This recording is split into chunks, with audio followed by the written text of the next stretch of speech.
TBN ਦੇਖਣ ਵਾਲੇ ਸਮੁੱਚੇ ਦਰਸ਼ਕਾਂ ਨੂੰ ਦਵਿੰਦਰ ਸਿੰਘ ਬੈਨੀਪਾਲ ਵੱਲੋਂ ਪਿਆਰ ਅਤੇ ਸਤਿਕਾਰ ਸਹਿਤ ਸਤਿ ਸ਼੍ਰੀ ਅਕਾਲ। ਦਾ ਬੈਨੀਪਾਲ ਸ਼ੋਅ ਵਿੱਚ ਤੁਹਾਡਾ ਸਭਨਾਂ ਦਾ ਨਿੱਘਾ ਸਵਾਗਤ। ਆਓ ਦੋਸਤੋ, ਅੱਜ ਦੀਆਂ ਕੁਝ ਖਬਰਾਂ ਸੰਖੇਪ ਦੇ ਵਿੱਚ ਪਹਿਲਾਂ ਵਿਚਾਰਦੇ ਹੋਏ ਫਿਰ ਉਹਨਾਂ ਤੇ ਵਿਸਥਾਰ ਨਾਲ ਵਿਚਾਰ ਵਟਾਂਦਰਾ ਕਰੀਏ। ਜੋ ਬਾਈਡਨ ਆਪਣੇ ਕਾਰਜਕਾਲ ਦੇ ਪਹਿਲੇ ਦਿਨ ਹੀ ਦੇ ਸਕਦੇ ਨੇ ਕੈਨੇਡਾ ਨੂੰ ਵੱਡਾ ਝਟਕਾ। ਖਾਲਸਾ ਏਡ ਸ਼ਾਂਤੀ ਨੋਬਲ ਪੁਰਸਕਾਰ ਲਈ ਨਾਮਜ਼ਦ। ਰਾਜਨਾਥ ਸਿੰਘ ਨੇ ਖਾਲਿਸਤਾਨੀ ਕਹੇ ਜਾਣ ਤੇ ਦਿੱਤਾ ਵੱਡਾ ਬਿਆਨ। ਅੰਗੀਠੀ ਲਾ ਕੇ ਸੌਂ ਰਹੇ 2 ਪਰਿਵਾਰਾਂ ਦੇ 5 ਜੀਆਂ ਦੀ ਮੌਤ। ਹਰਿਆਣਾ ਵਿੱਚ ਭਿਆਨਕ ਸੜਕ ਹਾਦਸਾ, ਇੱਕੋ ਹੀ ਪਰਿਵਾਰ ਦੇ 4 ਜੀਆਂ ਦੀ ਗਈ ਜਾਨ। ਕਿਸਾਨ ਮਹਿਲਾ ਦਿਵਸ, ਭਾਜਪਾ ਆਗੂ ਹਰਜੀਤ ਤੇ ਸੁਰਜੀਤ ਦੇ ਘਰਾਂ ਦਾ ਕੀਤਾ ਗਿਆ ਘਿਰਾਓ। ਸਰਕਾਰ ਤੇ ਕਿਸਾਨਾਂ ਦਰਮਿਆਨ ਹੋਣ ਵਾਲੀ ਬੈਠਕ ਮੁਲਤਵੀ। ਗੁਰਨਾਮ ਸਿੰਘ ਚੜੂਨੀ ਵਿਵਾਦ, ਕਿਸਾਨ ਮੋਰਚੇ ਨੇ ਦਿੱਤਾ ਸਪਸ਼ਟੀਕਰਨ। ਕਿਸਾਨੀ ਅੰਦੋਲਨ ਦੌਰਾਨ NIA ਵੱਲੋਂ ਨੋਟਿਸ ਭੇਜੇ ਜਾਣ ਤੇ ਕੈਪਟਨ ਨੇ ਕੇਂਦਰ ਨੂੰ ਦਿੱਤੀ ਚੇਤਾਵਨੀ। ਭੁਪਿੰਦਰ ਸਿੰਘ ਮਾਨ ਦੀ ਕਮੇਟੀ ਦੇ ਆਗੂ ਸੰਯੁਕਤ ਕਿਸਾਨ ਮੋਰਚਾ ਵਿੱਚ ਹੋਏ ਸ਼ਾਮਲ। ਅਤੇ ਕਬੱਡੀ ਖਿਡਾਰੀ ਕਾਕਾ ਚੌਂਦਾ ਕਿਸਾਨੀ ਅੰਦੋਲਨ ਦੀ ਚੜ੍ਹਿਆ ਭੇਂਟ। ਦੋਸਤੋ, ਇਹ ਕੁਝ ਖਬਰਾਂ ਨੇ ਜਿਨ੍ਹਾਂ ਨੂੰ ਆਧਾਰ ਬਣਾਵਾਂਗੇ, ਜਿਨ੍ਹਾਂ ਦੇ ਉੱਤੇ ਵਿਸਥਾਰ ਨਾਲ ਗੱਲਾਂ ਬਾਤਾਂ ਕਰਾਂਗੇ। ਇਹਦੇ ਤੋਂ ਪਹਿਲਾਂ ਕਿ ਸਾਰੀਆਂ ਖਬਰਾਂ ਨੂੰ ਵਿਸਥਾਰ ਸਹਿਤ ਵਿਚਾਰਿਆ ਜਾਵੇ, ਤੁਹਾਨੂੰ ਅਪੀਲ ਹੈ ਉਸ ਤੋਂ ਪਹਿਲਾਂ ਕਿ ਜੇਕਰ ਹਾਲੇ ਤੱਕ ਤੁਸੀਂ ਆਪਣੇ ਇਸ ਚੈਨਲ ਨੂੰ ਸਬਸਕ੍ਰਾਈਬ ਨਹੀਂ ਕੀਤਾ ਤਾਂ ਕਿਰਪਾ ਕਰਕੇ ਸਬਸਕ੍ਰਾਈਬ ਕਰਕੇ ਨੋਟੀਫਿਕੇਸ਼ਨ ਵਾਲੀ ਘੰਟੀ ਜ਼ਰੂਰ ਔਨ ਕਰ ਲੈਣੀ। ਤੁਹਾਡੇ ਧੰਨਵਾਦੀ ਹੋਵਾਂਗੇ। ਆਓ ਫਿਰ ਹੁਣ ਇਕੱਲੀ ਖਬਰ ਦੇ ਉੱਤੇ ਵਿਸਥਾਰ ਦੇ ਨਾਲ ਨਜ਼ਰ ਮਾਰੀਏ। ਸਭ ਤੋਂ ਪਹਿਲੀ ਖਬਰ ਕੈਨੇਡਾ ਅਤੇ ਅਮਰੀਕਾ ਦੇ ਆਪਸੀ ਸਬੰਧਾਂ ਦੇ ਵਿੱਚੋਂ ਉਪਜੀ ਖਬਰ ਹੈ। ਤੁਹਾਨੂੰ ਪਤਾ ਹੈ ਕਿ 20 ਜਨਵਰੀ ਨੂੰ ਚੁਣੇ ਗਏ ਰਾਸ਼ਟਰਪਤੀ ਜੋ ਬਾਈਡਨ ਨੇ ਆਪਣਾ ਕਾਰਜਭਾਗ ਸੰਭਾਲਣਾ ਹੈ ਤੇ ਜਾਣਕਾਰੀ ਮਿਲ ਰਹੀ ਹੈ ਕਿ ਕਾਰਜਕਾਲ ਸੰਭਾਲਣ ਦੇ ਪਹਿਲੇ ਦਿਨ ਹੀ ਜੋ ਬਾਈਡਨ ਕੈਨੇਡਾ ਨੂੰ ਕੋਈ ਵੱਡਾ ਝਟਕਾ ਦੇ ਸਕਦੇ ਹੈ। ਉਹ ਕੈਨੇਡੀਅਨ ਆਰਥਿਕਤਾ ਲਈ ਅਹਿਮ ਕੀਸਟੋਨ ਪਾਈਪਲਾਈਨ ਦੇ ਪਰਮਿਟ ਨੂੰ ਰੱਦ ਕਰ ਸਕਦੇ ਹੈ। ਇਹ ਅਹਿਮ ਜਾਣਕਾਰੀ ਵੱਖੋ-ਵੱਖ ਸੂਤਰ ਦੇ ਰਹੇ ਨੇ। ਇਹ ਯਾਦ ਕਰਨਾ ਬਣਦਾ ਕਿ ਇਹ ਪਾਈਪਲਾਈਨ ਕੈਨੇਡਾ, ਖਾਸ ਕਰਕੇ ਅਲਬਰਟਾ ਸੂਬੇ ਦੀ ਆਰਥਿਕਤਾ ਲਈ ਅਹਿਮ ਹੈ ਅਤੇ ਜੋ ਬਾਈਡਨ ਨੇ ਆਪਣੇ ਚੋਣ ਪ੍ਰਚਾਰ ਦੇ ਦੌਰਾਨ ਇਸ ਪਾਈਪਲਾਈਨ ਨੂੰ ਵਾਤਾਵਰਣ ਨਾਲ ਸੰਬੰਧਿਤ ਮਸਲਿਆਂ ਦੇ ਕਾਰਨ ਰੱਦ ਕਰਨ ਦੀ ਗੱਲ ਵੀ ਆਖੀ ਸੀ। ਹੁਣ ਇਸ ਪਾਈਪਲਾਈਨ ਨੂੰ ਸਿਰੇ ਚਾੜ੍ਹਨ ਦੇ ਵਾਸਤੇ ਅਲਬਰਟਾ ਦੇ ਜਿਹੜੇ ਪ੍ਰੀਮੀਅਰ ਨੇ, ਅਲਬਰਟਾ ਦੇ ਮੁੱਖ ਮੰਤਰੀ ਜੇਸ ਕੇਨੀ ਦੇ ਵੱਲੋਂ ਪੂਰਾ ਜ਼ੋਰ ਲਾਇਆ ਜਾ ਰਿਹਾ ਹੈ ਤੇ ਹੁਣ ਦੇਖਣਾ ਪੈਣਾ ਹੈ ਕਿ ਕੈਨੇਡੀਅਨ ਪ੍ਰਧਾਨ ਮੰਤਰੀ ਜਸਟਿਨ ਟਰੂਡੋ ਇਸ ਮਾਮਲੇ ਨੂੰ ਕਿਵੇਂ ਨਜਿੱਠਦੇ ਨੇ। ਇਹ ਭਾਵੇਂ ਆਉਣ ਵਾਲਾ ਸਮਾਂ ਦੱਸੇਗਾ, ਪਰ ਜੇਕਰ ਜੋ ਬਾਈਡਨ ਦੇ ਚੋਣ ਪ੍ਰਚਾਰ ਦੇ ਦੌਰਾਨ ਕੀਤੇ ਵਾਅਦਿਆਂ ਦੀ ਗੱਲ ਕਰੀਏ, ਕਿਉਂਕਿ ਇਹ ਵੀ ਜ਼ਿਕਰ ਵਾਰ-ਵਾਰ ਹੋ ਰਿਹਾ ਹੈ ਕਿ ਹੋ ਸਕਦਾ ਕਿ ਆਪਣਾ ਕਾਰਜਭਾਗ ਸੰਭਾਲ ਦੇ ਸਾਰ ਸਭ ਤੋਂ ਪਹਿਲੇ ਜਿਹੜੇ 4 ਅਹਿਮ ਮਾਮਲੇ ਉਹ ਹੱਲ ਕਰਨਾ ਚਾਹੁੰਦੇ ਆ, ਉਹਨਾਂ ਵਿੱਚੋਂ ਵਾਤਾਵਰਣ ਵਾਲਾ ਵੀ ਇੱਕ ਵੱਡਾ ਮੁੱਦਾ ਜਿਹਦੇ 'ਤੇ ਉਹ ਦਸਤਖਤ ਕਰਕੇ ਪੈਰਿਸ ਸਮਝੌਤੇ ਦਾ ਮੁੜ ਤੋਂ ਹਿੱਸਾ ਬਣ ਸਕਦੇ ਆ ਤੇ ਇਹ ਵੀ ਵਾਤਾਵਰਣ ਨਾਲ ਜੁੜਿਆ ਇੱਕ ਵੱਡਾ ਮੁੱਦਾ ਹੈ ਤੇ ਆਪਣੇ ਚੋਣ ਪ੍ਰਚਾਰ ਦੌਰਾਨ ਇਹ ਗੱਲ ਕਹਿੰਦੀ ਰਹੀ ਹੈ। ਹੋ ਸਕਦਾ ਹੈ ਕਿ ਆਉਣ ਵਾਲੇ ਦਿਨਾਂ ਦੇ ਵਿੱਚ ਕੈਨੇਡਾ ਨੂੰ ਇਹ ਵੱਡਾ ਝਟਕਾ ਮਿਲ ਜਾਵੇ। ਅਗਲੀ ਖਬਰ ਖਾਲਸਾ ਏਡ ਦੇ ਨਾਲ ਸੰਬੰਧਿਤ ਖਬਰ ਹੈ। ਬਰਤਾਨੀਆ ਦੀ ਆਧਾਰਿਤ ਗੈਰ ਸਰਕਾਰੀ ਜਥੇਬੰਦੀ ਖਾਲਸਾ ਏਡ ਦੁਨੀਆ ਵਿੱਚ ਧੁੰਮਾਂ ਨੇ ਕੌਣ ਨਹੀਂ ਜਾਣਦਾ ਖਾਲਸਾ ਏਡ ਨੂੰ। ਜਿੱਥੇ ਕਿਤੇ ਵੀ ਕੋਈ ਆਫਤ ਆਉਂਦੀ ਹੈ, ਖਾਲਸਾ ਏਡ ਉੱਥੇ ਮਦਦ ਵਾਸਤੇ ਪਹੁੰਚ ਜਾਂਦੀ ਹੈ। ਹੁਣ ਖਾਲਸਾ ਏਡ ਨੂੰ ਖਬਰ ਮਿਲ ਰਹੀ ਹੈ ਕਿ ਨੋਬਲ ਸ਼ਾਂਤੀ ਪੁਰਸਕਾਰ ਦੇ ਵਾਸਤੇ ਨਾਮਜ਼ਦ ਕਰ ਦਿੱਤਾ ਗਿਆ ਹੈ। ਕੈਨੇਡਾ ਦੇ ਸੰਸਦ ਮੈਂਬਰ ਨੇ ਟਿਮ ਓਪਲ, ਬਰੈਂਪਟਨ ਦੇ ਮੇਅਰ ਨੇ ਪੈਟਰਿਕ ਬਰਾਊਨ ਅਤੇ ਬਰੈਂਪਟਨ ਸਾਊਥ ਤੋਂ MPP ਪ੍ਰਭਮੀਤ ਸਿੰਘ ਸਰਕਾਰੀਆ ਨੇ ਸਰਕਾਰੀ ਤੌਰ ਤੇ ਖਾਲਸਾ ਏਡ ਨੂੰ ਨੋਬਲ ਪੀਸ ਪ੍ਰਾਈਜ਼ ਦੇ ਲਈ ਨਾਮਜ਼ਦ ਕਰ ਦਿੱਤਾ ਹੈ। ਨਾਰਵੇ ਨੋਬਲ ਕਮੇਟੀ ਦੇ ਮੁਖੀ ਬੇਰਿਟ ਰੀਸ ਐਂਡਰਸਨ ਨੂੰ ਲਿਖੀ ਇੱਕ ਚਿੱਠੀ ਦੇ ਵਿੱਚ ਸੰਸਦ ਮੈਂਬਰ ਟਿਮ ਓਪਲ ਨੇ ਕਿਹਾ ਕਿ ਖਾਲਸਾ ਏਡ ਕੌਮਾਂਤਰੀ NGO ਹੈ ਜੋ ਆਫਤਾਂ ਤੇ ਸੰਘਰਸ਼ ਵਾਲੇ ਮੁਲਕਾਂ ਦੇ ਵਿੱਚ ਬਿਨਾਂ ਕਿਸੇ ਵਿਤਕਰੇ ਦੇ ਲੋਕਾਂ ਨੂੰ ਸਹਾਇਤਾ ਦਿੰਦੀ ਹੈ। ਟਿਮ ਓਪਲ ਨੇ ਇਹ ਵੀ ਲਿਖਿਆ ਕਿ ਖਾਲਸਾ ਏਡ ਸਿੱਖ ਵਿਚਾਰਧਾਰਾ ਸਰਬੱਤ ਦਾ ਭਲਾ ਤੋਂ ਪ੍ਰੇਰਿਤ ਹੈ, ਜਿਸ ਦਾ ਟੀਚਾ ਬਿਨਾਂ ਕਿਸੇ ਨਸਲ, ਧਰਮ, ਹੱਦਾਂ, ਸਰਹੱਦਾਂ ਇਹਨਾਂ ਨੂੰ ਨਾ ਮੁੱਖ ਰੱਖਦਿਆਂ ਲੋੜਵੰਦਾਂ ਦੀ ਸਹਾਇਤਾ ਕਰਨਾ ਮੁੱਖ ਮਕਸਦ ਹੈ। ਖਾਲਸਾ ਏਡ ਦੇ ਮੁਖੀ ਰਵੀ ਸਿੰਘ ਨੇ ਸੋਸ਼ਲ ਮੀਡੀਆ ਤੇ ਕਿਹਾ ਕਿ ਉਹ ਨੋਬਲ ਪੀਸ ਪ੍ਰਾਈਜ਼ ਲਈ ਨਾਮਜ਼ਦ ਹੋਣ ਤੇ ਮਾਣ ਮਹਿਸੂਸ ਕਰ ਰਹੇ ਹੈ। ਉਹਨਾਂ ਦੁਨੀਆ ਭਰ ਦੇ ਵਿੱਚ ਆਪਣੀਆਂ ਟੀਮਾਂ ਤੇ ਵਲੰਟੀਅਰਾਂ ਦਾ ਵੀ ਧੰਨਵਾਦ ਕੀਤਾ, ਜਿਨ੍ਹਾਂ ਦੀ ਬਦੌਲਤ ਇਸ ਵਕਾਰੀ ਪੁਰਸਕਾਰ ਲਈ ਜਥੇਬੰਦੀ ਨਾਮਜ਼ਦ ਹੋਈ ਹੈ। ਤੇ ਦੂਸਰੇ ਪਾਸੇ ਇੱਥੇ ਆਹ ਗੱਲ ਕਰਨੀ ਬੜੀ ਲਾਜ਼ਮੀ ਹੈ ਕਿ ਇਸ ਵਕਤ ਦਿੱਲੀ ਦੀ ਸਰਹੱਦ ਤੇ ਚੱਲ ਰਿਹਾ ਧਰਨਾ ਕਿਸਾਨ ਅੰਦੋਲਨ ਬਹੁਤ ਸਾਰੇ ਕਿਸਾਨ ਆਗੂਆਂ ਦੇ ਸਮੇਤ ਖਾਲਸਾ ਏਡ ਨੂੰ ਵੀ NIA ਵੱਲੋਂ ਨੋਟਿਸ ਭੇਜਿਆ ਗਿਆ ਤੇ ਖਾਲਸਾ ਏਡ ਦੇ ਮੁਖੀ ਰਵੀ ਸਿੰਘ ਨੇ NIA ਦੇ ਇਸ ਨੋਟਿਸ ਦੇ ਜਵਾਬ ਦੇ ਵਿੱਚ ਪੂਰਾ ਸਹਿਯੋਗ ਕਰਨ ਦਾ ਭਰੋਸਾ ਵੀ ਦਿੱਤਾ ਹੈ। ਇਸੇ ਦੌਰਾਨ ਕਿਸਾਨ ਅੰਦੋਲਨ ਨਾਲ ਜੁੜੇ ਆਗੂਆਂ ਅਤੇ ਹੋਰਨਾਂ ਲੋਕਾਂ ਨੂੰ ਜੋ ਕੇਂਦਰ ਸਰਕਾਰ ਨੇ ਜਾਂ ਉਹਨਾਂ ਦੀ ਏਜੰਸੀ ਦੇ ਵੱਲੋਂ ਜਿਹੜੇ NIA ਨੋਟਿਸ ਭੇਜੇ ਜਾ ਰਹੇ ਨੇ ਉਸ ਨੂੰ ਕੋਸਿਆ ਵੀ ਜਾ ਰਿਹਾ ਕਿ ਇਹ ਅੰਦੋਲਨ ਤਾਰ ਪੀੜੋ ਕਰਨ ਵਾਸਤੇ ਕੀਤਾ ਜਾ ਰਿਹਾ ਹੈ ਤੇ ਖਾਲਸਾ ਏਡ ਦੀ ਹਮਾਇਤ ਦੇ ਵਿੱਚ ਨਵਜੋਤ ਸਿੰਘ ਸਿੱਧੂ ਵੀ ਆਏ ਹੈ। ਉਹਨਾਂ ਨੇ ਕਿਹਾ ਕਿ ਮੈਂ ਖਾਲਸਾ ਏਡ ਦੇ ਹੱਕ ਵਿੱਚ ਡਟਾਂਗਾ ਤੇ ਇਹ ਸਰਾਸਰ ਗਲਤ ਹੋ ਰਿਹਾ ਹੈ। ਅਸੀਂ ਪਹਿਲਾਂ ਵੀ ਤੁਹਾਡੇ ਨਾਲ ਇੱਕ ਦਿਨ ਜ਼ਿਕਰ ਕਰ ਰਹੇ ਸੀ ਕਿ ਖਾਲਸਾ ਏਡ ਜਿੱਥੇ ਜਿੱਥੇ ਵੀ ਕੋਈ ਆਫਤ ਆਉਂਦੀ ਹੈ, ਕੋਈ ਰੰਗ ਨਹੀਂ ਦੇਖਦੇ, ਧਰਮ ਨਹੀਂ ਦੇਖਦੇ, ਨਸਲ ਨਹੀਂ ਦੇਖਦੇ, ਅਮੀਰ ਨਹੀਂ ਦੇਖਦੇ, ਗਰੀਬ ਨਹੀਂ ਦੇਖਦੇ, ਹਰ ਇੱਕ ਦੀ ਮਦਦ ਦੇ ਵਾਸਤੇ ਪਹੁੰਚ ਜਾਂਦੇ ਹੈ। ਪਰ ਦੂਸਰੇ ਪਾਸੇ NIA ਵੱਲੋਂ ਨੋਟਿਸ ਜਾਰੀ ਕਰਨਾ ਅਤੇ ਇੱਧਰ ਕੈਨੇਡਾ ਵਾਲੇ ਪਾਸਿਓਂ ਇੱਥੋਂ ਦੇ ਮੇਅਰ ਅਤੇ MPP ਤੇ MP ਵੱਲੋਂ ਉਹਨਾਂ ਨੂੰ ਨੋਬਲ ਪੀਸ ਪ੍ਰਾਈਜ਼ ਵਾਸਤੇ ਨਾਮਜ਼ਦ ਕਰਨਾ ਆਪਣੇ ਆਪ ਦੇ ਵਿੱਚ ਇੱਕ ਬਹੁਤ ਵੱਡੀ ਗੱਲ ਹੈ। ਵੇਖਦੇ ਹਾਂ ਕਿ ਅਗਲੇ ਸਾਲ ਦਾ ਨੋਬਲ ਪੀਸ ਪ੍ਰਾਈਜ਼ ਮਿਲਦਾ ਕਿਹਨੂੰ ਹੈ। ਸੋ ਹੁਣ ਅਗਲੀ ਖਬਰ ਹੈ ਕਿ ਇੱਕ ਸ਼ਬਦ ਦੀ ਬੜੀ ਚਰਚਾ ਹੋ ਰਹੀ ਹੈ। ਦਰਅਸਲ ਸ਼ਬਦ ਕਈ ਹੋਰ ਵੀ ਨੇ, ਮਾਇਓਵਾਦੀ ਵੀ ਹੈ, ਟੁਕੜੇ ਟੁਕੜੇ ਗੈਂਗ ਵੀ ਹੈ, ਆ ਖਾਲਿਸਤਾਨੀ ਸ਼ਬਦ ਵੀ, ਇਹਨੂੰ ਆਧਾਰ ਬਣਾਇਆ ਜਾ ਰਿਹਾ ਹੈ। ਜਿਹੜਾ ਕਿਸਾਨ ਅੰਦੋਲਨ ਚੱਲ ਰਿਹਾ ਹੈ, ਦੱਸਿਆ ਜਾ ਰਿਹਾ ਹੈ ਕਿ ਖਾਲਿਸਤਾਨੀ ਉਹਦੇ ਵਿੱਚ ਬਹੁਤ ਵੱਡੀ ਗਿਣਤੀ ਵਿੱਚ ਚਲੇ ਗਏ ਤੇ ਇਸ ਧਿਰ ਦੇ ਨਾਲ ਇਸ ਅੰਦੋਲਨ ਨੂੰ ਜੋੜ ਕੇ ਦੇਖਿਆ ਜਾ ਰਿਹਾ ਹੈ।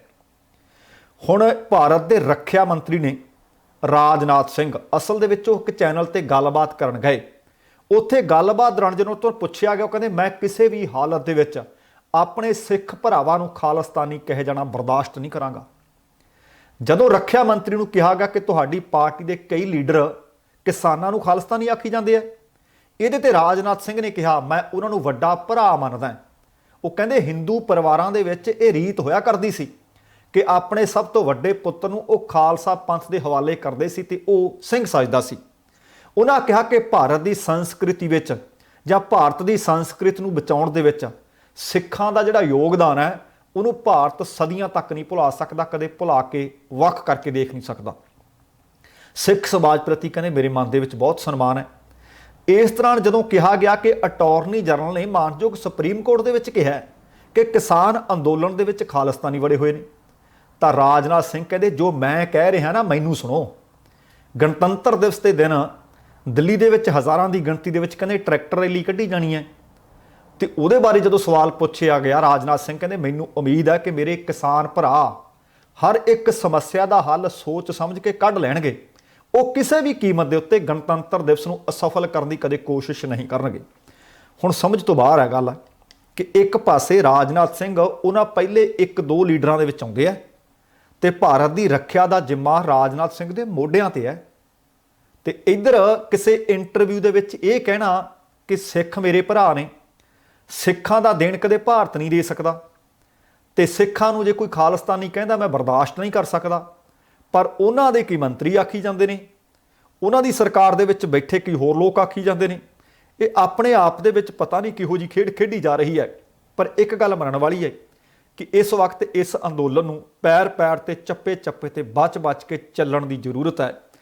ਇਸ ਅੰਦੋਲਨ ਦੇ ਨਾਲ ਜੁੜੀਆਂ ਅੱਜ ਕਈ ਹੋਰ ਵੀ ਖਬਰਾਂ ਨੇ ਜਿਹੜੀਆਂ ਮੈਂ ਪ੍ਰੋਗਰਾਮ ਦੇ ਵਿੱਚ ਅੱਗੇ ਚੱਲ ਕੇ ਤੁਹਾਡੇ ਨਾਲ ਸਾਂਝੀਆਂ ਕਰਾਂਗਾ। ਪਰ ਉਹਦੇ ਤੋਂ ਪਹਿਲਾਂ ਕਿਉਂਕਿ ਇਸ ਵਕਤ ਕੜਾਕੇ ਦੀ ਸਰਦੀ ਪੈ ਰਹੀ ਹੈ, ਆਹ ਖਬਰ ਇਸ ਕਰਕੇ ਬਹੁਤ ਲਾਜ਼ਮੀ ਹੈ। ਸੋ ਤੁਹਾਨੂੰ ਸਭਨਾਂ ਨੂੰ ਅਪੀਲ ਹੈ, ਤੁਸੀਂ ਸਾਰੇ ਸਿਆਣੇ ਹੋ, ਲਗਭਗ ਹਰ ਵਰੇ ਇਸ ਤਰ੍ਹਾਂ ਦੀਆਂ ਖਬਰਾਂ ਕਿਸੇ ਨੂੰ ਕਿਸੇ ਪਿੰਡ ਜਾਂ ਸ਼ਹਿਰ ਦੇ ਵਿੱਚੋਂ ਮਿਲ ਜਾਂਦੀਆਂ ਨੇ ਕਿ ਲੋਕਾਂ ਨੇ ਠੰਡ ਤੋਂ ਬਚਣ ਦੇ ਵਾਸਤੇ ਘਰ ਦੇ ਵਿੱਚ ਅੰਗੀਠੀ ਵਾਲੀ, ਕੋਲਿਆਂ ਵਾਲੀ ਸੌਂ ਤਾਂ ਗਏ ਪਰ ਸਵੇਰ ਨੂੰ ਉੱਠ ਨਾ ਸਕੇ। ਸੋ ਇਸੇ ਤਰ੍ਹਾਂ ਦੀ ਖਬਰ ਮਿਲ ਰਹੀ ਹੈ ਫਿਰੋਜ਼ਪੁਰ ਤੋਂ ਲਗਭਗ 30 ਕਿਲੋਮੀਟਰ ਦੂਰ ਪੈਂਦਾ ਪਿੰਡ ਹਾਮਦਵਾਲਾ। ਪਿੰਡ ਹਾਮਦਵਾਲਾ ਉਤਾੜ ਦੇ ਵਿੱਚ ਅੰਗੀਠੀ ਲਾ ਕੇ ਸੌਂ ਰਹੇ ਇੱਕ ਪਰਿਵਾਰ ਦੇ 3 ਜੀਆਂ ਦੀ ਮੌਤ ਹੋ ਗਈ ਹੈ। ਮ੍ਰਿਤਕਾਂ ਦੇ ਵਿੱਚ 2 ਬੱਚੇ ਆ ਤੇ ਉਹਨਾਂ ਦੀ ਮਾਂ ਵੀ ਹੈ।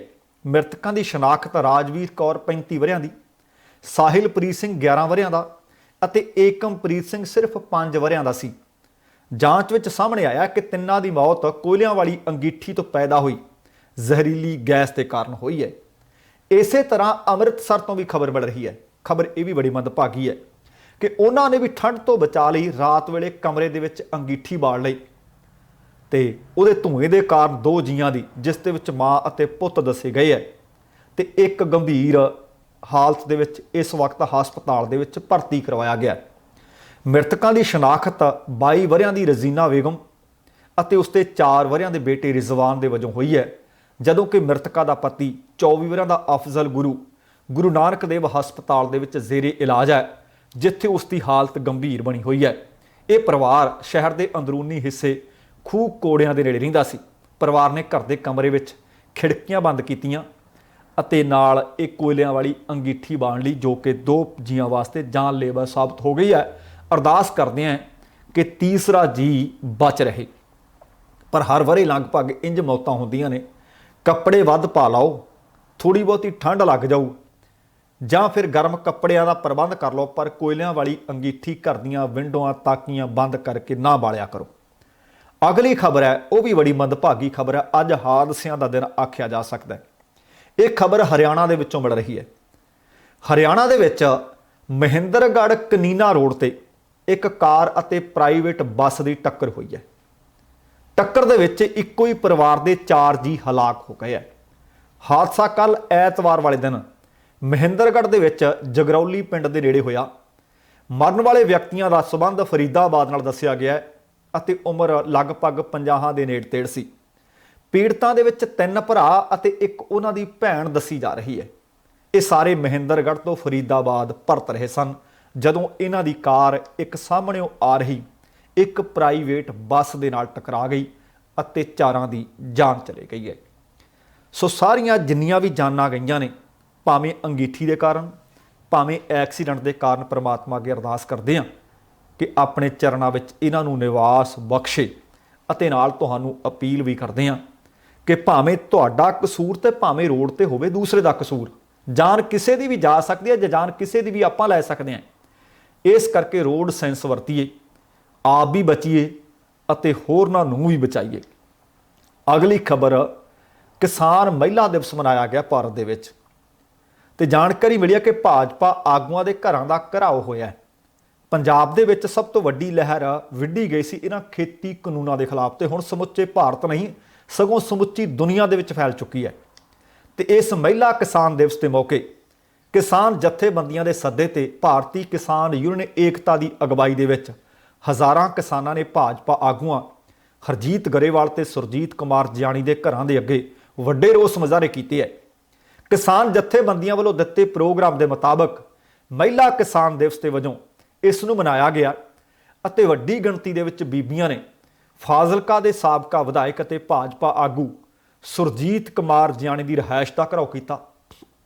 ਇਸ ਮੌਕੇ ਤੇ ਜੁੜੀਆਂ ਕਿਸਾਨ ਬੀਬੀਆਂ ਨੇ ਕੇਂਦਰ ਸਰਕਾਰ ਨੂੰ ਲਲਕਾਰਦਿਆਂ ਕਿਹਾ ਕਿ ਉਹ ਕਿਸੇ ਵੀ ਕੀਮਤ ਤੇ ਇਹਨਾਂ ਕਾਨੂੰਨਾਂ ਨੂੰ ਮਨਜ਼ੂਰ ਨਹੀਂ ਕਰਨਗੀਆਂ ਅਤੇ ਇਹਨਾਂ ਕਾਨੂੰਨਾਂ ਨੂੰ ਮੁੱਢੋਂ ਰੱਦ ਕਰਵਾ ਕੇ ਹੀ ਦਮ ਲੈਣਗੀਆਂ ਅਤੇ ਜਥੇਬੰਦੀਆਂ ਰੱਦ ਕਰਵਾ ਕੇ ਵਾਪਸ ਮੁੜਨਗੀਆਂ। ਉਹਨਾਂ ਕਿਹਾ ਕਿ ਔਰਤਾਂ ਦਾ ਤੇ ਆਦਮੀਆਂ ਦਾ ਸਾਥ ਹਮੇਸ਼ਾ ਜਨਤਕ ਘੋਲਾਂ ਦੇ ਵਿੱਚ ਇਤਿਹਾਸਕ ਰਿਹਾ ਹੈ। ਤੇ ਉਧਰ ਰਾਮਪੁਰਾ ਫੂਲ ਤੋਂ ਰੇਲ ਮੋਰਚਾ ਚੱਲ ਰਿਹਾ ਹੈ, ਉੱਥੇ ਔਰਤ ਦਿਵਸ ਨੂੰ ਇਹ ਮੋਰਚਾ ਸਮਰਪਿਤ ਕੀਤਾ ਗਿਆ, ਜਿਸ ਕਾਰਨ ਸਾਰੇ ਭਾਸ਼ਣ ਵੀ ਔਰਤਾਂ ਨੇ ਦਿੱਤੇ। ਇੱਥੋਂ ਤੱਕ ਪ੍ਰਧਾਨਗੀ ਮੰਡਲ ਦੇ ਵਿੱਚ ਭਾਸ਼ਣ ਵੀ ਔਰਤਾਂ, ਸਟੇਜ ਤੇ ਵੀ ਔਰਤਾਂ, ਸਟੇਜ ਸੰਚਾਲਨ ਵੀ ਔਰਤਾਂ ਨੇ ਕੀਤਾ। ਭਾਰਤੀ ਕਿਸਾਨ ਯੂਨੀਅਨ ਡਕੌਂਦਾ ਦੀ ਔਰਤ ਆਗੂ ਬਲਜੀਤ ਕੌਰ ਸੇਮਾ ਨੇ ਕੀਤੀ। ਮੋਰਚੇ ਨੂੰ ਸੰਬੋਧਨ ਕਰਦਿਆਂ ਔਰਤ ਆਗੂ ਜਸਵੀਰ ਕੌਰ ਢਪਾਲੀ ਸਨ, ਮਨਜੀਤ ਕੌਰ ਕਰਾੜਵਾਲਾ ਸਨ, ਮਹਿਕਦੀਪ ਕੌਰ ਕਰਾੜਵਾਲਾ ਸਨ। ਉਹਨਾਂ ਸਾਰੀਆਂ ਨੇ ਕਿਹਾ ਕਿ ਕੇਂਦਰ ਸਰਕਾਰ ਨੂੰ ਹੁਣ ਵੀ ਸਮਝ ਜਾਣਾ ਚਾਹੀਦਾ ਹੈ ਕਿ ਔਰਤਾਂ ਸਿਰਫ ਘਰ ਦੇ ਕੰਮਾਂ ਤੱਕ ਸੀਮਿਤ ਨਹੀਂ ਨੇ, ਉਹ ਰਣ ਵਿੱਚ, ਉਹ ਮੈਦਾਨ ਵਿੱਚ ਵੀ ਕੁੱਦਣਾ ਜਾਣਦੀਆਂ ਨੇ, ਕਿਉਂਕਿ ਉਹਨਾਂ ਨੂੰ ਅਜਿਹੀ ਗੁੜਤੀ ਇਨਕਲਾਬੀ ਵਿਰਸੇ ਤੋਂ, ਸਿੱਖ ਇਤਿਹਾਸ ਤੋਂ ਮਿਲੀ ਹੋਈ ਹੈ। ਇਸ ਮੌਕੇ ਮੋਰਚੇ ਵਿੱਚ ਸ਼ਾਮਲ ਔਰਤਾਂ ਨੇ ਖੇਤੀ ਕਾਨੂੰਨਾਂ ਕਾਰਨ ਕੇਂਦਰ ਸਰਕਾਰ ਦੇ ਖਿਲਾਫ ਜੰਮ ਕੇ ਨਾਅਰੇਬਾਜ਼ੀ ਵੀ ਕੀਤੀ। ਸਮੁੱਚੇ ਭਾਰਤ ਦੇ ਵਿੱਚੋਂ ਖਬਰਾਂ ਨੇ ਕਿਸਾਨ ਮਹਿਲਾ ਦਿਵਸ ਮਨਾਏ ਜਾਣ ਦੀਆਂ ਅਤੇ ਵੱਡੀ ਪੱਧਰ ਤੇ ਔਰਤਾਂ ਨੇ ਇਸ ਜਿਹੜਾ ਦਿਵਸ ਮਨਾਇਆ ਗਿਆ ਉਹਦੇ ਵਿੱਚ ਵੱਡੀ ਪੱਧਰ ਤੇ ਸ਼ਿਰਕਤ ਕੀਤੀ ਹੈ। ਤੇ ਹੁਣ 19 ਤਰੀਕ ਨੂੰ ਇੱਕ ਮੀਟਿੰਗ ਨਿਰਧਾਰਤ ਹੋਈ ਸੀ ਕਿਸਾਨ ਆਗੂਆਂ ਅਤੇ ਕੇਂਦਰ ਸਰਕਾਰ ਦੇ ਦਰਮਿਆਨ। ਇਹ ਮੀਟਿੰਗ ਮੁਲਤਵੀ ਕਰ ਦਿੱਤੀ ਗਈ ਹੈ ਤੇ ਖੇਤੀ ਕਾਨੂੰਨਾਂ ਨੂੰ ਲੈ ਕੇ ਕਿਸਾਨਾਂ ਦੇ ਵੱਲੋਂ ਵੱਡੇ ਸੰਘਰਸ਼ ਦੌਰਾਨ ਅੰਦੋਲਨਕਾਰੀ ਕਿਸਾਨ ਆਗੂਆਂ ਅਤੇ ਕੇਂਦਰ ਸਰਕਾਰ ਦੇ ਮੰਤਰੀਆਂ ਦੀ ਬੈਠਕ ਹੋਣੀ ਸੀ ਤੇ ਹੋਣੀ ਸੀ 19 ਜਨਵਰੀ ਨੂੰ। ਸਰਕਾਰ ਨੇ ਇਸ ਬੈਠਕ ਨੂੰ ਕੁਝ ਕਾਰਨਾਂ ਕਰਕੇ ਰੱਦ ਕੀਤਾ ਤੇ ਹੁਣ ਇਹ ਬੈਠਕ 19 ਦੀ ਬਜਾਏ 20 ਜਨਵਰੀ 2021 ਬਾਅਦ ਦੁਪਹਿਰ 2 ਵਜੇ ਵਿਗਿਆਨ ਭਵਨ ਦਿੱਲੀ ਦੇ ਵਿੱਚ ਹੀ ਹੋਣੀ ਹੈ। खेती ਅਤੇ किसान कल्याण मंत्रालय ने एक प्रैस नोट जारी करके ये जानकारी खुद दी है। दसना बनता है कि खेती कानूनों को रद्द करवाउण दे लई किसान दिल्ली के ਵੱਖੋ-ਵੱਖ ਬਾਰਡਰਾਂ ਤੇ 55 दिन तो संघर्ष कर रहे हैं। इस तो पहला किसान आगूआं ते सरकार के विचकार 9 बैठकां हो चुकियां ने। ये बैठकां हाले तक कोई नतीजा नहीं कढ़ सकियां ते हुण 10वें गेड़ की बैठक 20 जनवरी नूं होनी है। किसान आगू हाले भी आसवंद ने, पर दूसरे पासे केंद्रीय खेतीबाड़ी मंत्री नरेंद्र सिंह तोमर का इस बैठक तो पहला बयान आया। वो कहते मैं किसान आगूआं नूं अपील करदा कि इस 20 जनवरी वाली मीटिंग विच आउण तो पहला कानून रद्द तां नहीं कीते जाने, पर कानूनां दे विच सोध करके विचकारला रस्ता किवें कढ़ लिया जावे, कोई इस तरह की तजवीज़ लैके जरूर आउण ताकि इस मसले का हल कढ़ लिया जावे। तो दूसरे पासे किसान आगूआं ने कहा कि असीं हल कढ़ण वास्ते जून महीने तो लगातार संघर्ष कर रहे हैं। लगभग 1.5 महीने तो ज़्यादा समा इस वक्त सानू दिल्ली दीआं बरूहां ते बैठे हो गया है। असीं खुद हल चाहुंदे हां अते सरकार जे हल करना चाहे तो चुटकी का काम है, वो चुटकी देखदे ते कद वजदी है। गुरनाम सिंह चड़ूनी किसान आगू ने विवादां विच घिरे ने। गुरनाम सिंह चड़ूनी के मुतालक हुण किसान मोर्चे ने भी स्पष्टीकरण दिता ते गुरनाम सिंह होरां ने भी दिता है। दरअसल जिहड़ा ये किसान अंदोलन चल रहा है, जिथे अज 55वां दिन सी, सरकार नाल किसानां दी अगले दौर की 19 वाली मीटिंग हुण 20 जनवरी बुधवार नूं होनी निर्धारित हुई है। उत्थे ही संयुक्त किसान मोर्चे की तालमेल कमेटी ने गुरनाम सिंह चड़ूनी के वल्लों कल ऐतवार वाले दिन कई राजनीतिक पार्टियां नाल मीटिंग करन दे नाल जिहड़ा विवाद उठिया सी, उहदे उत्ते विचार वटांदरे कीते कमेटी दे विच विचारां कीतीआं गईआं ते गुरनाम सिंह चड़ूनी भी कमेटी सामने पेश होए ते अपनी स्थिति दसी। ते उन्हां लिखिया कि उन्होंने ये मीटिंग अपनी निजी समर्था विच बुलाई सी। इस मुलाकात का किसान संघर्ष मोर्चा जिहड़ा संयुक्त किसान मोर्चा है उहदे नाल कोई संबंध नहीं है। इस गल का एहसास करदिआं उन्हां कमेटी नूं भरोसा दिता है कि वो इस अंदोलन दौरान भविख विच किसी भी राजनीतिक बैठक में शामिल नहीं होणगे। उन्हां भरोसा यह भी दिता है कि वो संयुक्त किसान मोर्चे के नाल सन अते हमेशा नाल रहणगे। कमेटी ने इस स्पष्टीकरण का स्वागत करदिआं फैसला किया है कि विवाद नूं हुण इत्थे ही खत्म कर देना चाहिए। ये इतिहासक लहर जिस मोड़ ते है उत्थे एकता अते अनुशासन बहुत महत्वपूर्ण है। ये अंदोलन किसान संगठन ही इत्थे तक लैके आए है अते किसान संगठन ही इस नूं हुण इस तो अगे भी लैके जाणगे। कोई भी संगठन जां पार्टी अपने आप इस लहर का समर्थन करने लई आज़ाद है, पर अंदोलन का सीधे तौर पर किसी भी धਿਰ नाल कोई संबंध नहीं होएगा। उन्होंने कहा कि यह विवाद हुण खत्म हो गया है अते जो वफद सरकार नूं मिलण जा रहा है उस विच गुरनाम सिंह जी पहला वांग साडे नाल होणगे, भाव जिहड़ी 20 जनवरी नूं मीटिंग हुई है गुरनाम सिंह चड़ूनी उस मीटिंग का हिस्सा होणगे। ये एक बार फिर तो किसान आगूआं ने सूझ-बूझ वाला फैसला किया, क्योंकि इस विवाद नूं जिन्नी तूल दित्ती जांदी मेरे ख्याल दे विच वो धिरां तां चाहुंदियां ने कि किते सानूं उंगल रखण नूं स्थान मिले। इस कमेटी दे विचों किसी बंदे नूं तोड़ीए ते फिर वो होर बंदियां नूं तोड़ के लियावे। हुण तक ना किसी सरकारी धिर दी, ना किसी सियासी धिर दी, ना किसी होर व्यक्ति विशेष की कोई वाह ही नहीं चल रही। वाह लाई बथेरी जा रही है कि इन्हां दे संघर्ष नूं साबोताज करिए, तारपीडो करिए, संयुक्त किसान मोर्चा कमेटी दे विच कोई पाड़ा पा दईए। पर उहदे तो पहलां अग्गों दी होकर किसान सूझ-बूझ दे नाल दूर अंदेशी दे नाल वो मामला हल कर लैंदे आ। हुण भी आख दिता गया कि जिहड़ा विवाद उठिया सी उस नूं सियाणप दे नाल सुलझा लिया गया। ते अगली खबर किसानी अंदोलन के दौरान तुहानूं पता कि बहुत सारे लोग ने जिन्हां विच रवि सिंह खालसा दी खालसा एड भी है। NIA वालों नोटिस भेजे जा रहे हैं, कुछ पत्रकार भी ने, कुछ व्यापारी वीर भी ने।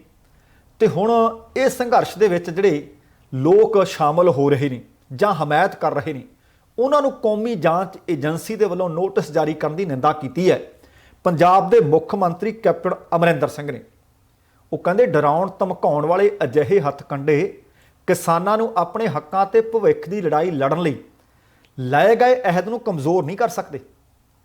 कैप्टन कहते भाजपा की अगवाई वाली केंद्र सरकार के वलों शांतमई संघर्ष कर रहे किसानां दे घोल नूं कमज़ोर करने वास्ते अजिहियां ਦਮਨਕਾਰੀ ਅਤੇ ਨਿੰਦਣਯੋਗ ਕਾਰਵਾਈਆਂ ਦਾ ਸਹਾਰਾ ਲੈਣਾ ਪੈ ਰਿਹਾ ਕੇਂਦਰ ਨੂੰ। ਹੁਣ ਉਹ ਕਹਿੰਦੇ ਮੈਂ ਨਿਖੇਧੀ ਕਰਦਾ। ਉਹਨਾਂ ਇਹ ਵੀ ਪੁੱਛਿਆ ਕਿ ਕੀ ਇਹ ਕਿਸਾਨ ਵੱਖਵਾਦੀ ਅਤੇ ਅੱਤਵਾਦੀ ਜਾਪਦੇ ਆ। ਉਹਨਾਂ ਕੇਂਦਰ ਨੂੰ ਸਾਵਧਾਨ ਕਰਦਿਆਂ ਕਿਹਾ ਕਿ ਅਜਿਹੇ ਹੋਛੇ ਢੰਗ ਨਾਲ ਕਿਸਾਨਾਂ ਵੱਲੋਂ ਲਏ ਗਏ ਅਹਿਦ ਨੂੰ ਕਮਜ਼ੋਰ ਕਰਨ ਦੀ ਬਜਾਏ ਆਪਣਾ ਰੁਖ ਹੋਰ ਸਖਤ ਕਰਨ ਲਈ ਤੁਸੀਂ ਮਜਬੂਰ ਕਰ ਦਿਓਗੇ ਕਿਸਾਨਾਂ ਨੂੰ। ਉਹਨਾਂ ਭਾਰਤ ਸਰਕਾਰ ਦੀ ਨੀਅਤ ਤੇ ਸਵਾਲ ਚੁੱਕੇ ਅਤੇ ਕਿਹਾ ਕਿ ਅਜਿਹੀਆਂ ਡਰਾਉਣੀਆਂ ਕਾਰਵਾਈਆਂ ਦੇ ਜ਼ਰੀਏ ਉਹ ਕਿਸਾਨਾਂ ਦੇ ਸੰਘਰਸ਼ ਨੂੰ ਦਬਾਉਣ ਤੇ ਤੁਲੀ ਹੋਈ ਹੈ, ਪਰ ਇਹ ਦਬਣਾ ਨਹੀਂ। ਕੈਪਟਨ ਕਹਿੰਦੇ ਮੈਂ ਚੇਤਾਵਨੀ ਦਿੰਦਾ। ਉਹਨਾਂ ਕਿਹਾ ਕਿ ਜੇ ਸਥਿਤੀ ਹੱਥੋਂ ਬਾਹਰ ਨਿਕਲ ਗਈ ਨਾ ਤਾਂ ਇਸ ਤੇ ਕਾਬੂ ਪਾਉਣ ਲਈ ਭਾਜਪਾ ਦੇ ਸਭ ਤੋਂ ਸ਼ਕਤੀਸ਼ਾਲੀ ਆਗੂ ਵੀ ਕੁਝ ਨਹੀਂ ਕਰ ਸਕਣਗੇ। ਉਹ ਕਹਿੰਦੇ ਖਤਰਨਾਕ ਖੇਤੀ ਕਾਨੂੰਨਾਂ ਦੇ ਕਾਰਨ ਪੈਦਾ ਹੋਏ ਸੰਕਟ ਨੂੰ ਹੱਲ ਕਰਨ ਦੀ ਬਜਾਏ ਭਾਜਪਾ ਦੀ ਅਗਵਾਈ ਵਾਲੀ ਕੇਂਦਰ ਸਰਕਾਰ ਸੰਘਰਸ਼ ਕਰ ਰਹੇ ਕਿਸਾਨਾਂ ਤੇ ਉਹਨਾਂ ਦੇ ਹਮਾਇਤੀਆਂ ਨੂੰ ਸਤਾਉਣ ਲੱਗੀ ਹੈ, ਉਹਨਾਂ ਨੂੰ ਤੰਗ ਪਰੇਸ਼ਾਨ ਕਰਨ ਦੀਆਂ ਕੋਸ਼ਿਸ਼ਾਂ ਕਰ ਰਹੀ ਹੈ। ਅਜਿਹੇ ਕਦਮ ਨਾਲ ਕਹਿੰਦੇ ਕਿਸਾਨ ਇਸ ਸੰਘਰਸ਼ ਨੂੰ ਹੋਰ ਤਿੱਖਾ ਕਰਨਗੇ, ਹੋਰ ਸਖਤ ਰੁਖ ਅਖਤਿਆਰ ਕਰਨਗੇ।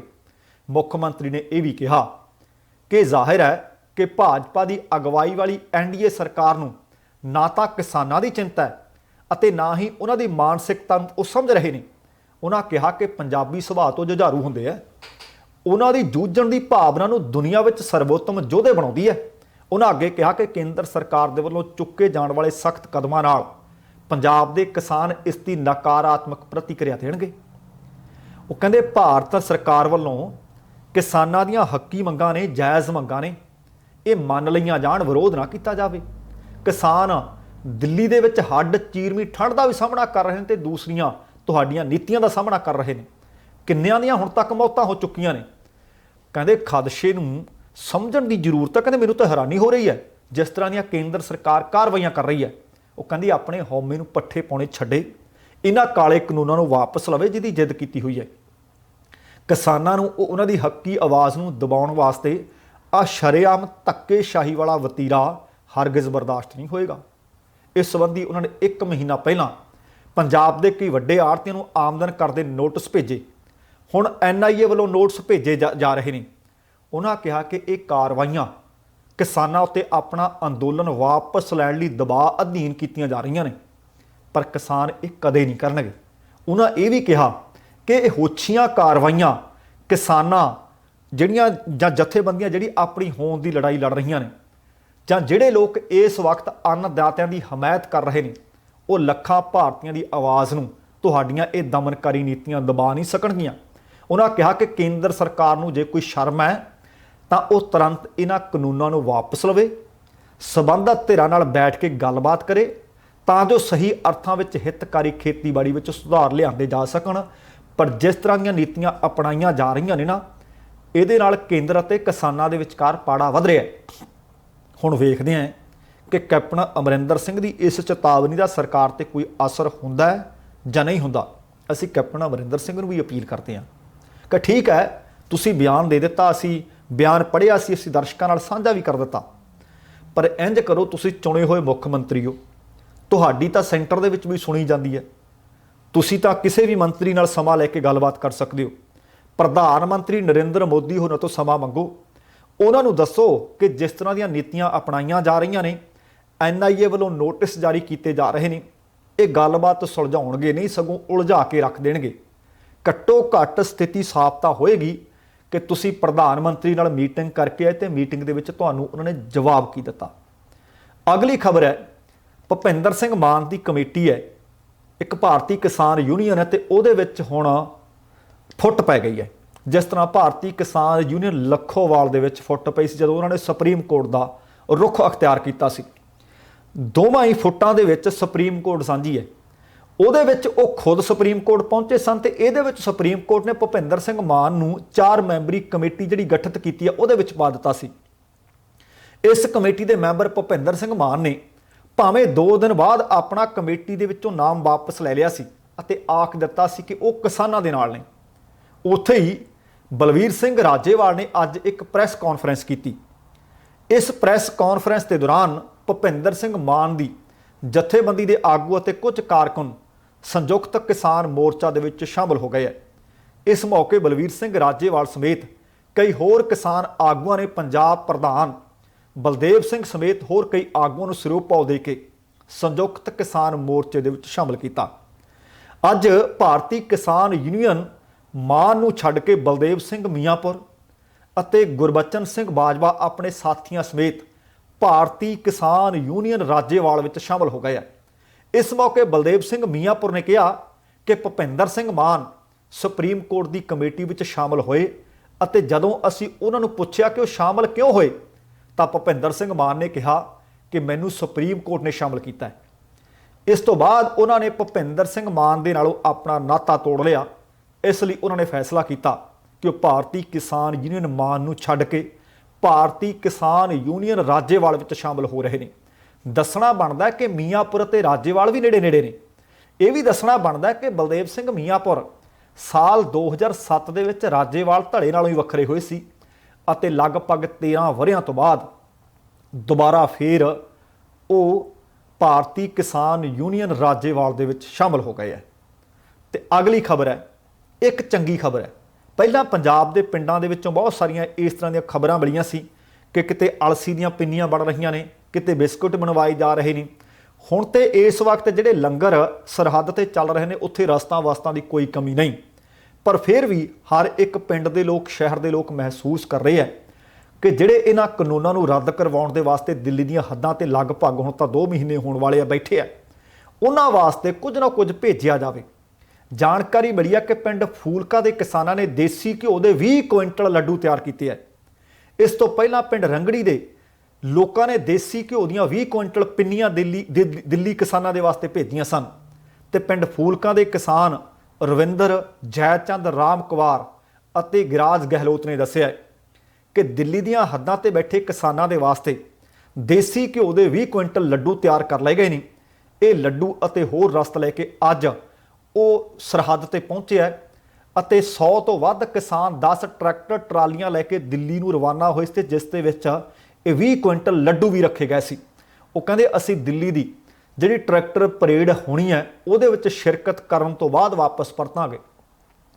ਇਸੇ ਤਰ੍ਹਾਂ ਪੰਜਾਬ ਦੇ ਪਿੰਡਾਂ ਦੇ ਵਿੱਚੋਂ ਖਬਰਾਂ ਮਿਲ ਰਹੀਆਂ ਨੇ ਕਿ ਆਪੋ ਆਪਣੇ ਪੱਧਰ ਦੇ ਉੱਤੇ ਕਈ ਪਿੰਡ ਰਲ ਕੇ ਟਰੈਕਟਰ ਰੈਲੀਆਂ ਕਰ ਰਹੇ ਨੇ, ਟਰੈਕਟਰ ਪਰੇਡ ਕਰ ਰਹੇ ਨੇ, ਰਿਹਰਸਲ ਹੋ ਰਹੀਆਂ ਨੇ ਤਾਂ ਕਿ ਉੱਥੇ ਜਾ ਕੇ ਅਸੀਂ ਆਪੋ ਆਪਣੇ ਤਰੀਕੇ ਦੇ ਨਾਲ ਸ਼ਾਮਲ ਹੋ ਸਕੀਏ। ਕਈਆਂ ਥਾਵਾਂ ਤੋਂ ਪਤਾ ਲੱਗ ਰਿਹਾ ਹੈ ਕਿ ਇਕੱਲੇ ਪਿੰਡ ਦੇ ਵਿੱਚੋਂ 35 ਤੋਂ ਲੈ ਕੇ 50 ਟਰੈਕਟਰਾਂ ਦੇ ਉਸ ਟਰੈਕਟਰ ਰੈਲੀ ਵਿੱਚ ਸ਼ਾਮਲ ਹੋਣ ਦੀ ਸੰਭਾਵਨਾ ਹੈ।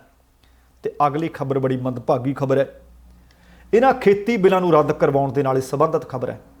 ਦਿੱਲੀ ਦੇ ਵਿੱਚ ਕਿਸਾਨ ਮੋਰਚਾ ਚੱਲ ਰਿਹਾ ਹੈ। ਲਗਾਤਾਰ ਲੋਕ ਆਪਣੀਆਂ ਜਾਨਾਂ ਕੁਰਬਾਨ ਕਰ ਰਹੇ ਨੇ। ਅਮਰਗੜ੍ਹ ਦੇ ਨੇੜੇ ਪੈਂਦਾ ਚੌਂਦੇ ਦਾ ਇੱਕ ਨਾਮੀ ਖਿਡਾਰੀ ਕਾਕਾ ਚੌਂਦਾ, ਉਹ ਵੀ ਇਸ ਘੋਲ ਦੇ ਦੌਰਾਨ ਆਪਣੀ ਕੀਮਤੀ ਜਾਨ ਗਵਾ ਗਿਆ। ਕਬੱਡੀ ਖਿਡਾਰੀ ਸਰਬਾ ਚੌਂਦਾ ਅਤੇ ਪ੍ਰਦੀਪ ਢਡੋਲੀ ਨੇ ਦੱਸਿਆ ਕਿ ਕਬੱਡੀ ਖਿਡਾਰੀ ਕਾਕਾ ਚੌਂਦਾ ਨੇ ਨਿੱਕੀ ਉਮਰੇ ਕਬੱਡੀ ਵਿੱਚ ਵੱਡਾ ਨਾਮਣਾ ਖੱਟਿਆ, ਪਿੰਡ ਦਾ ਤੇ ਇਲਾਕੇ ਦਾ ਨਾਮ ਰੌਸ਼ਨ ਕੀਤਾ। ਇਸ ਦੇ ਬਾਵਜੂਦ ਪਰਿਵਾਰਕ ਵਿਛੋਕੜਨ, ਛੋਟੀ ਕਿਸਾਨੀ ਵਾਲਾ ਸੀ, ਘਰ ਦੇ ਹਾਲਾਤ ਕੋਈ ਬਹੁਤੇ ਚੰਗੇ ਨਹੀਂ ਸਨ। ਉਹ ਖੇਤੀ ਕਾਨੂੰਨਾਂ ਖਿਲਾਫ ਵੀ ਪਹਿਲੇ ਦਿਨ ਤੋਂ ਹੀ ਸੰਘਰਸ਼ ਕਰਦਾ ਰਿਹਾ ਸੀ। ਹੁਣ ਵੀ ਕੁਝ ਦਿਨ ਉਹ ਦਿੱਲੀ ਮੋਰਚੇ ਤੇ ਰਿਹਾ ਅਤੇ ਦਿੱਲੀ ਤੋਂ ਵਾਪਸ ਪਰਤ ਕੇ 26 ਜਨਵਰੀ ਦੀ ਟਰੈਕਟਰ ਪਰੇਡ ਦੇ ਵਾਸਤੇ ਪਿੰਡ ਜਾ ਕੇ ਨੌਜਵਾਨਾਂ ਦੇ ਨਾਲ ਮੀਟਿੰਗਾਂ ਕਰ ਰਿਹਾ ਸੀ ਤਾਂ ਕਿ ਵੱਡੀ ਗਿਣਤੀ ਦੇ ਵਿੱਚ ਇਲਾਕੇ ਦੇ ਵਿੱਚੋਂ ਟਰੈਕਟਰ ਲੈ ਕੇ 26 ਜਨਵਰੀ ਨੂੰ ਦਿੱਲੀ ਚੱਲੀਏ। ਤੇ ਬੀਤੀ ਰਾਤ ਅਚਾਨਕ ਛਾਤੀ ਵਿੱਚ ਦਰਦ ਉੱਠਿਆ, ਹਾਲਤ ਵਿਗੜੀ ਤੇ ਉਹਨੂੰ ਇਹ ਦਿਲ ਦਾ ਦੌਰਾ ਪਿਆ ਤੇ ਜਾਨਲੇਵਾ ਸਾਬਤ ਹੋ ਗਿਆ। ਤੇ ਕਬੱਡੀ ਖਿਡਾਰੀਆਂ ਨੇ ਇਸ ਮੌਤ ਦਾ ਜ਼ਿੰਮੇਵਾਰ ਮੋਦੀ ਸਰਕਾਰ ਨੂੰ ਠਹਿਰਾਇਆ ਤੇ ਕਬੱਡੀ ਖਿਡਾਰੀਆਂ ਨੇ ਮੰਗ ਵੀ ਕੀਤੀ ਹੈ ਕਿ ਮ੍ਰਿਤਕ ਪਰਿਵਾਰ ਨੂੰ ਸਰਕਾਰ ਵੱਲੋਂ ਮੁਆਵਜ਼ਾ ਦਿੱਤਾ ਜਾਵੇ। ਸੋ ਦੋਸਤੋ, ਇਹ ਅੱਜ ਦੀਆਂ ਕੁਝ ਖਬਰਾਂ ਸਨ ਜਿਨ੍ਹਾਂ ਵਿੱਚੋਂ ਬਹੁਤੀਆਂ ਖਬਰਾਂ ਕਿਸਾਨੀ ਘੋਲ ਦੇ ਨਾਲ ਸੰਬੰਧਿਤ ਸਨ। ਸੋ ਜੇਕਰ ਜਾਣਕਾਰੀਆਂ ਪੁਖਤਾ ਲੱਗੀਆਂ ਨੇ ਤਾਂ ਕਿਰਪਾ ਕਰਕੇ ਸ਼ੇਅਰ ਵੀ ਕਰ ਦਿਓ, ਲਾਈਕ ਵੀ ਕਰ ਦਿਓ ਤੇ ਕਮੈਂਟ ਕਰਕੇ ਆਪਣੀ ਪ੍ਰਤੀਕਿਰਿਆ ਦੇਣ ਦੀ ਕੋਸ਼ਿਸ਼ ਵੀ ਕਰਿਓ। ਤੁਹਾਡੇ ਤਹਿ ਦਿਲੋਂ ਧੰਨਵਾਦੀ ਹੋਵਾਂਗੇ। ਤੇ ਹੁਣ ਸਮੇਂ ਦੀ ਸਮਾਪਤੀ ਹੈ।